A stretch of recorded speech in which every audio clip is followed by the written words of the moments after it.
Hello guys! మాకైతే ఎప్పటినుంచో food పైన క్రేవింగ్స్ వస్తున్నాయన్నమాట. అది కూడా బ్రౌనీ విత్ ఐస్ క్రీమ్ పైనైతే ఇంకసలు చెప్పలేము. మాస్క్ పెట్టుకుంటే ఏదో అనుకున్నా గానీ, ఫుల్ చెమటొస్తుంది.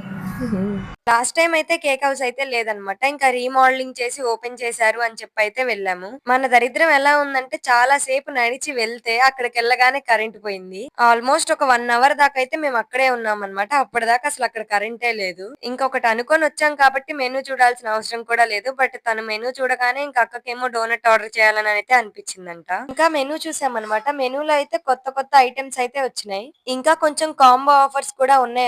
నిజంగా వర్త్ అని చెప్పొచ్చు. అక్క కోసం ఒక డోనట్ అండ్ నా కోసం అయితే బ్రౌనీ విత్ ఐస్ క్రీమ్ అయితే ఆర్డర్ చేశాము. ఇంకా డోనట్ విషయానికొచ్చేస్తేనేమో అసలు కేక్ అని చెప్పొచ్చు. టేస్ట్ అయితే అసలు నిజంగా చాలా బావుంది. కష్టాలున్నోళ్ళకే ఇంకా కష్టాలొచ్చినట్టు ఇంకా బ్రౌనీ అయితే అసలు కొంచెం గూడా హీట్‌గా లేదనమాట.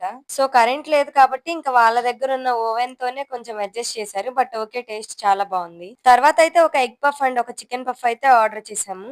నాకైతే సాస్ లేనిదే అసలు తినాలని అనిపిచ్చదు. సో, ఇంక నేనైతే సాస్ ఏసుకొనైతే తినేసాను. ఈ బయటికెళ్ళటం, ఈ తిరగటం వీటన్నిటిలో కన్నా కూడా నా ఫేవరెట్ పార్ట్ ఏంటంటే మా అక్కని ఇరిటేట్ చేయటం అన్నమాట. అసలు అందులో వచ్చే హ్యాపీనెస్ ఇంక దేంట్లో దొరకదనమాట.